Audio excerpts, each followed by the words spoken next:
Mística Cidade de Deus. Continuação do nosso especial do dia da festa da Divina Vontade, a festa magnífica da Assunção de Nossa Senhora. Vamos seguir capítulo 19 do livro 8, tomo 4. O felicíssimo e glorioso trânsito de Maria Santíssima. Como os apóstolos e discípulos chegaram a Jerusalém para se encontrarem presentes a ele. Os apóstolos e discípulos dirigem-se para Jerusalém. Aproximava-se então o dia marcado pela divina vontade, no qual a verdadeira e viva arca do testamento deveria ser colocada no templo da celestial Jerusalém do céu, com maior glória e júbilo do que sua figura, ao ser colocada por Salomão no santuário sobre as asas dos querubins. 3 dias antes, encontraram-se reunidos os apóstolos e discípulos em Jerusalém, na casa do cenáculo. O primeiro a chegar foi São Pedro, trazido de Roma por um anjo que lá lhe apareceu, informando-o que se aproximava o trânsito de Maria Santíssima e o Senhor lhe ordenava ir a Jerusalém para nele se achar presente. Olha, São Pedro foi trazido por um anjo de Roma para Jerusalém. Que coisa incrível! Dando-lhe este aviso, trouxe-o da Itália ao cenáculo, onde a rainha do mundo estava retirada em seu oratório. Um tanto enfraquecida fisicamente pelo intenso amor divino, estando tão próximo do fim, sentia-lhe mais fortemente a ação.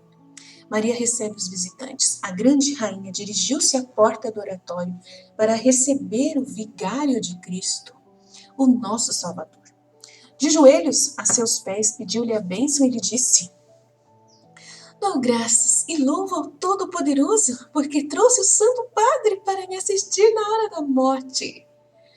Em seguida chegou São Paulo. Olha, São Paulo chegou, gente. Ai, que legal! A quem a rainha fez a mesma reverência, com iguais demonstrações do prazer que sentia ao vê-lo. Os apóstolos cumprimentaram-na como a Mãe de Deus, Rainha deles e Senhora de toda a criação, com todo sentimento quanto a reverência, porque sabiam que vinham assistir seu ditoso trânsito. Depois destes 2 maravilhosos apóstolos, foram chegando os outros e os discípulos, e ainda viviam de modo que 3 dias antes reuniram-se todos no cenáculo. A Divina Mãe os ia recebendo com profunda humildade, reverência e carinho, pedindo a cada um que a abençoasse. Todos o fizeram e a cumprimentaram com admirável veneração. A Senhora ordenou a São João arranjar hospedagem e acomodação para todos, o que ele fez auxiliado por São Tiago o Menor. São Pedro participa o próximo trânsito da Mãe de Deus. Alguns dos apóstolos que foram trazidos pelos anjos e estavam informados da finalidade desta vinda, enterneceram-se até as lágrimas ao pensar que lhes ia faltar o seu único amparo e consolo. Outros o ignoravam, principalmente os discípulos, porque não receberam o aviso sensível dos anjos, mas só interior e suave impulso com que entenderam que era a vontade de Deus virem logo a Jerusalém como fizeram. Indagaram logo a São Pedro qual a causa daquela reunião e que novidade surgia, pois todos estavam de acordo em que, sem motivo, Deus não os teria chamado, com a moção que sentiram. São Pedro, como chefe da igreja, reuniu a todos para informá-los e lhes disse: caríssimos filhos e irmãos, o Senhor nos chamou e trouxe de partes tão longínquas de Jerusalém, não sem grave razão e de muita dor para nós. Ele quer levar logo ao trono da eterna glória sua bem-aventurada Mãe, nossa Mestra, todo o nosso consolo e amparo. Deseja que todos nós estejamos presentes a esse seu felicíssimo e glorioso trânsito. Quando nosso Mestre e Redentor subiu à destra do seu eterno Pai, ainda que nos deixou órfãos de sua desejável vista, tínhamos sua Mãe Santíssima para nós um refúgio e verdadeira consolação na vida mortal. Agora, porém, que nossa Mãe e nossa luz nos deixam, o que faremos? Que amparo e que esperança teremos para nos encorajar em nossa peregrinação? Não encontro outra senão a de que um dia todos nós a seguiremos. Sentimento dos apóstolos e discípulos. São Pedro não pôde continuar embargado pelas lágrimas e soluços que não podia conter. Os demais também não puderam responder e demoradamente desafogaram o sentimento do coração entre suspiros e ternas lágrimas. Quando o vigário de Cristo pôde falar, acrescentou: Meus filhos, vamos à presença de nossa Mãe Senhora, façamos-lhe companhia nas horas em que ainda vive e peçamos-lhe que nos deixe sua santa bênção. Dirigiram-se todos com São Pedro ao oratório da grande rainha e encontraram-na de joelhos sobre o pequeno estrado que lhe servia de leito quando repousava um pouco. Estava belíssima, cheia de brilho celeste, acompanhada pelos 1000 anjos que a assistiam. Físico da Virgem. A compreensão natural de seu sagrado e virginal corpo era a mesma a que chegara aos 33 anos de idade. Não sofreu mudança alguma com a passagem dos anos. Não sentiu os efeitos da velhice, seu rosto não se enrugou, nem o corpo se debilitou ou definhou, como acontece com os outros filhos de Adão, que na velhice apresentam aparências totalmente diversas da que tiveram na juventude e na idade perfeita. Esta imutabilidade foi privilégio único de Maria Santíssima, tanto por corresponder à estabilidade de sua alma puríssima, como por ser consequente à imunidade do primeiro pecado de Adão, cujos efeitos não atingiram quer seu sagrado corpo, quer sua alma puríssima. Os apóstolos, discípulos e alguns outros fiéis ocuparam o oratório de Maria Santíssima e São Pedro e São João colocaram-se à sua cabeceira. A grande senhora olhou a todos com a modéstia e reverência que costumava e lhes disse: Caríssimos filhos, permiti a vossa serva falar em vossa presença e vos manifestar meus humildes desejos. Respondeu-lhe São Pedro que todos a ouviriam atentamente e lhe obedeceriam no que ordenasse. Pediu-lhe que se assentasse para lhes falar, pois achou que estaria um tanto cansada de ficar ajoelhada longamente. Além disso, naquela posição estava orando ao Senhor e para falar com eles era justo que se sentasse como rainha de todos. Maria despede-se dos apóstolos e discípulos. Mestra de humildade e de obediência até a morte, respondeu que obedeceria pedindo a todos a bênção e que não lhe recusassem este consolo. Consentindo-o, São Pedro saiu da tarima e, pondo-se de joelhos ante o mesmo apóstolo, disse-lhe: A vós, Senhor, como pastor universal e cabeça da Santa Igreja, suplico que em vosso nome e no dela me deis vossa santa bênção e perdoeis a esta vossa serva o pouco que vos servi nesta vida para dela partir à eterna. Se for de vossa vontade, dai licença a João para dispor de minhas vestes 2 túnicas, dando-as a umas donzelas pobres a cuja caridade devo obrigação. Prostrou-se e beijou os pés de São Pedro com abundantes lágrimas e não menor admiração e pranto do mesmo apóstolo e de todos os circunstantes. De São Pedro passou a São João e, ajoelhada também aos seus pés, disse: Perdoai, meu filho e Senhor, de não haver cumprido convosco o ofício de mãe, como ordenou o Senhor quando na cruz vos designou por meu filho e a mim por mãe vossa. Dou-vos humildes e reconhecidas graças pela piedade filial com que me assististe. Dai-me vossa bênção para subir à eterna companhia e visão daquele que me criou. Últimas recomendações de Maria Santíssima. A amorosa mãe continuou esta despedida, falando a cada um dos apóstolos, com alguns discípulos e depois a todos os circunstantes reunidos, que eram muitos. Terminado, levantou-se e disse a todos os presentes: Meus caríssimos filhos e senhores, sempre vos tive em minha alma e gravados em meu coração, amando-vos ternamente com a caridade e amor que meu Filho Santíssimo me comunicou e a quem sempre vi em vós, como seus escolhidos e amigos. Por sua vontade santa e eterna, vou para a morada celestial, de onde vos prometo como mãe vos ter presente na claríssima luz da divindade, cuja visão minha alma deseja e com certeza espera receber. Encomendo-vos à Igreja, minha mãe, com a exaltação do santo nome do Altíssimo, a propagação de sua lei evangélica, a estima e apreço das palavras de meu Filho Santíssimo, a memória de sua vida e morte, a prática de toda sua doutrina, Amai, filhos meus, a Santa Igreja, e uns aos outros de todo o coração, com aquele vínculo de caridade e paz que vosso Mestre sempre vos ensinou. E a vós, Pedro, Santo Pontífice, encomendo João, meu filho, e a todos os mais. Cristo oferece a sua mãe isentá-la da morte. Maria Santíssima terminou. Suas palavras, quais flechas de fogo divino, penetraram e derreteram o coração dos ouvintes, que desataram a chorar, prostrados em terra e enternecendo-a com suas lágrimas e gemidos. A terna mãe também chorou, não querendo resistir a tão amargo e justo pranto de seus filhos. Depois, algum tempo, ela pediu que com ela e por ela todos rezassem em silêncio nesta serena quietude. Desceu do céu o Verbo manado em trono de inefável glória, acompanhado por todos os santos da natureza humana e de inumeráveis coros de anjos, enchendo a casa do cenáculo de glória. Maria Santíssima adorou o Senhor, beijou-lhe os pés e, prostrada ante eles, fez o último e profundíssimo ato de reconhecimento e humildade na vida mortal. Mais do que todos os homens que depois de suas culpas se humilharam ou se humilharão, esta puríssima criatura e rainha das alturas aniquilou-se e se apegou ao pó. Seu Filho Santíssimo deu-lhe a bênção e, na presença da comitiva celestial, disse-lhe estas palavras: Minha mãe caríssima, a quem escolhi para minha habitação. Chegou a hora em que passareis da vida mortal e do mundo a glória de meu Pai e minha, onde vos está preparado à minha direita o lugar que gozareis por toda a eternidade. Como vos fiz entrar no mundo livre e isenta da culpa, também ao sair dele a morte não tem licença, nem direito de vos atingir. Se não quiserdes passar por ela, vinde comigo e recebereis a glória que me tendes merecido. Maria desejou passar pela morte.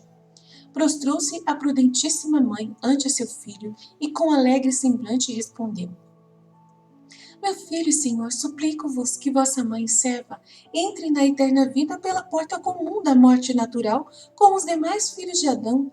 Vós, meu verdadeiro Deus, a padeceste sem obrigação de morrer. Justo é que, tendo procurado vos seguir no viver, eu vos acompanhe também no morrer. Aprovou Cristo, nosso Senhor, o sacrifício e a vontade de sua Mãe Santíssima, e disse que se cumprisse o que ela desejava. Os anjos começaram a cantar com celestial harmonia alguns versos dos cânticos de Salomão e outros novos. Da presença de Cristo, nosso Salvador, só alguns apóstolos, como São João, tiveram especial ilustração. Os demais sentiram em seu íntimo divinos efeitos. A música dos anjos, porém, foi sensivelmente ouvida tanto pelos apóstolos e discípulos como por outros muitos fiéis que ali se encontravam. Desprendeu-se também uma fragrância divina que com a música era percebida até na rua. A casa do cenáculo encheu-se de admirável resplendor visto por todos, dispondo o Senhor que para testemunhas desta nova maravilha concorresse muita gente que andava pelas ruas de Jerusalém. Trânsito da Mãe de Deus. Quando os anjos principiaram a música, Maria Santíssima reclinou-se no leito, a túnica ficou-lhe como que unida ao corpo, as mãos juntas, o olhar fixo em seu Filho Santíssimo e toda abrasada na chama do seu divino amor. Quando os anjos chegaram àqueles versos do capítulo 2 dos Cânticos, levanta-te, apressa, minha amiga, pomba minha, formosa minha e vem, que o inverno já passou e etc., a estas palavras ela pronunciou aquelas de seu filho na cruz. Em tuas mãos, Senhor, encomendo o meu espírito. Cerrou os virginais olhos e expirou. A enfermidade que lhe tirou a vida foi o amor. Sem qualquer outro achaque ou acidente, o poder divino suspendeu a ação miraculosa com que lhe conservava as forças naturais, para não se consumirem no ardor sensível que lhe causava o fogo do divino amor. Cessando este milagre, o amor produziu seu efeito, consumiu a umidade radical do coração e assim lhe faltou a vida. Idade da Mãe de Deus. Aquela alma puríssima passou de seu virginal corpo à destra e trono de seu Filho Santíssimo, onde num instante foi colocada com imensa glória, Começou-se a ouvir que a música dos anjos ia se afastando na região do ar, porque a procissão dos anjos e santos, acompanhando seu rei e rainha, encaminhou-se para o céu empíreo. O sagrado corpo de Maria Santíssima, que fora templo e sacrário de Deus vivo, ficou cheio de luz e resplendor, desprendendo tão admirável fragrância que encheu a todos os circunstantes de suavidade interior e exterior. Os 1000 anjos custódios de Maria Santíssima ficaram guardando o precioso tesouro do seu virginal corpo. Os apóstolos e discípulos, entre lágrimas de dor e alegria, pelas maravilhas que presenciaram, permaneceram absortos por algum tempo e em seguida cantaram muitos hinos e salmos em honra da falecida Senhora.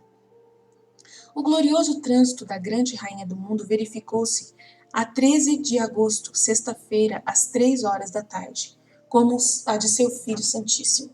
Contava 70 anos de idade, menos os 26 dias que vão de 13 de agosto, em que morreu, até 8 de setembro, em que nasceu, e no qual completaria os 70 anos. Depois da morte de Cristo, nosso Salvador.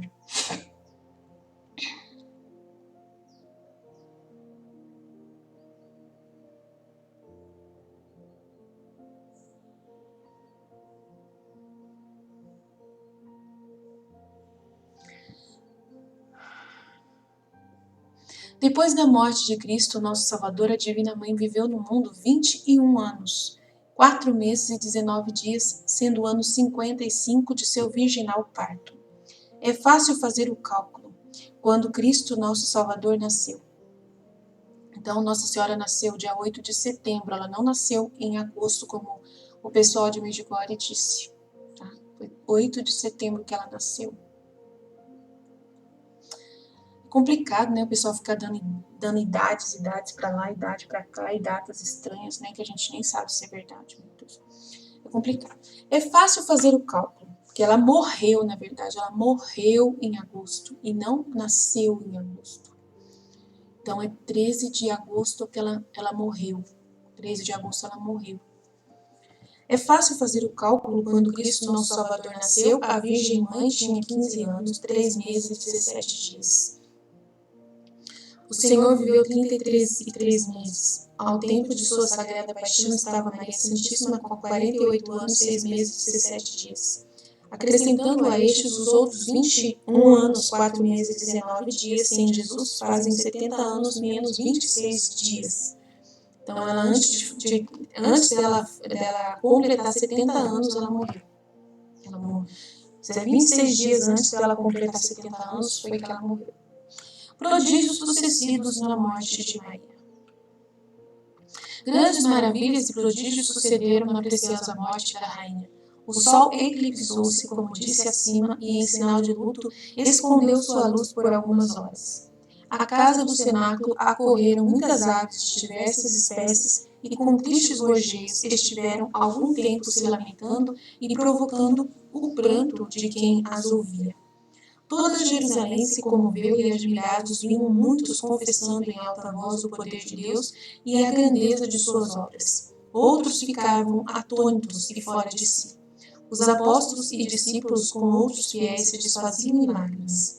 Acorreram muitos enfermos e todos foram curados. Saíram do purgatório as almas que lá estavam. O maior prodígio foi o seguinte: na mesma hora de Maria Santíssima expiraram 3 pessoas. Um homem em Jerusalém e 2 mulheres vizinhas do cenáculo. Morreram em pecado, sem penitência, e iam ser condenadas. A Docíssima Mãe, porém, pediu misericórdia para eles no tribunal de Cristo, alcançou que fossem restituídos à vida, que então modificaram, de modo a viver na graça e se salvar. Oh, que bênção, gente! Este privilégio não se estendeu a outros que naquele dia morreram no mundo, mas só aqueles 3 que se verificaram que morreram à mesma hora que Maria Nossa Senhora, em Jerusalém. Voltaram à vida e depois corrigiram, o caminho para poder se arrependerem e voltarem à graça. Uau! O que sucedeu no céu e quão festivo foi este dia na Jerusalém triunfante, o dia da Divina Vontade, a festa da Divina Vontade. Descreverei no outro capítulo para não o mesclar com o luto dos mortais. Doutrina que me deu a grande Rainha do Céu, Maria Santíssima. Maria semelhante a Cristo na vida e na morte. Minha filha, além do que entendeste e escreveste sobre meu glorioso trânsito, quero declarar-te outro privilégio que meu Filho Santíssimo me concedeu naquela hora. Já escreveste como o Senhor deixou a minha escolha aceitar a morte ou passar sem esse sacrifício, a visão beatífica e eterna. Se eu tivesse recusado morrer, sem dúvida o Altíssimo teria concedido tal graça, pois como eu não tive parte no pecado, também não tive no seu castigo a morte. O mesmo caso e com maior razão foi a de meu Filho Santíssimo se ele não tivesse se encarregado de satisfazer a justiça em lugar dos homens por meio de sua paixão e morte. Escolhi a morte para imitá-lo e segui-lo, do mesmo modo como que senti sua dolorosa paixão. Tendo visto morrer meu filho, Deus verdadeiro, se eu recusasse a morte, não teria satisfeito o amor que lhe devia. Ficaria uma grande falha na semelhança e conformidade que eu desejava possuir com o mesmo Senhor humanado. Esta também foi sua vontade, que em tudo eu fosse semelhante à sua humanidade santíssima. Como para o futuro eu jamais poderia preencher essa falha, minha alma não receberia a plenitude do gozo que tenho por haver morrido como morreu meu Deus e Senhor. Nossa Senhora da Boa Morte. Tão agradável lhe foi eu ter escolhido morrer que, em retorno de minha prudência e amor, sua dignação fez-me singular favor para os filhos da Igreja, conforme eu desejava. A todos os devotos que me chamarem na hora da morte, constituiu-me por sua advogada, pedindo-me o socorro em memória de meu feliz trânsito e pela vontade com que eu quis morrer para imitá-lo. Concedeu que estejam sob minha especial proteção naquela hora. Defendê-los-ei do demônio, os assistirei e ampararei e finalmente os apresentarei no tribunal de sua misericórdia, onde intercederei por eles.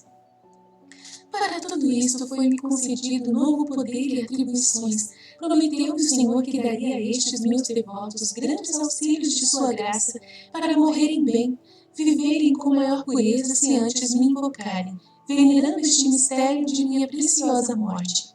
Deste modo quero, minha filha, que desde hoje com íntimo afeto e devoção faças dela contínua memória. Bendize, exalta e louva ao Onipotente que comigo quis operar tão veneráveis maravilhas em benefício meu e dos mortais. Com este cuidado empenharás ao Senhor e a mim, a te ampararmos naquela última hora.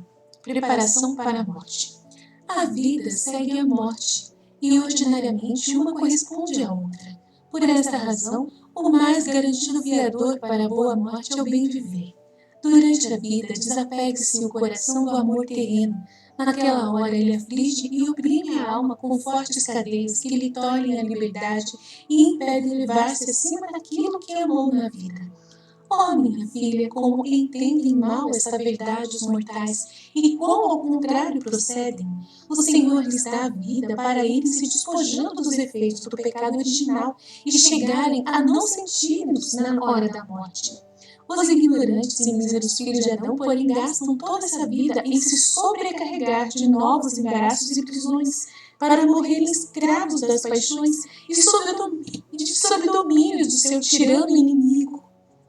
Eu não tive parte na culpa original, nem suas más consequências tinham qualquer direito sobre minhas potências. Apesar disso, vivi corretíssima, pobre, santa e perfeita, sem afeição a qualquer coisa terrena. Na hora da morte, saboreei bem esta santa liberdade. Adverte, pois, minha filha, atende a este vivo exemplo e esvazia teu coração cada dia mais, de modo que o passar dos anos te encontre sempre mais livre de qualquer coisa terrena, pronta e sem afeição a coisas visíveis. E quando o esposo te chamar às núpcias, não seja necessário ires à procura da liberdade e prudência que então não encontrarás. Fide. Trânsito de Maria Santíssima. Então, ela está deitada aqui, Jesus está presente com os anjos. Que lindo, gente. Lindo, lindo, lindo, lindo. Pena que está virado aqui, não tem como virar. Até vira, mas dá um rolo.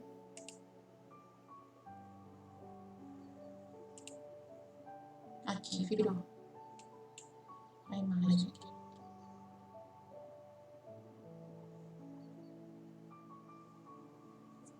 Ixi, saiu, agora.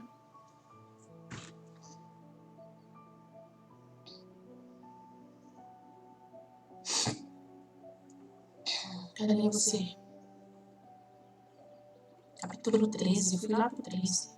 Vou voltar. Abaixo.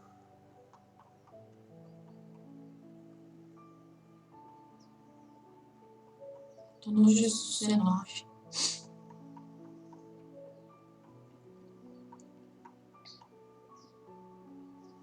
Nossa.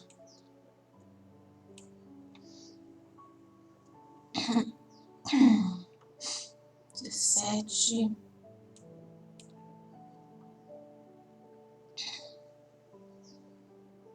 Nossa. Capítulo 1. Misericórdia. Fui lá pros cafundó.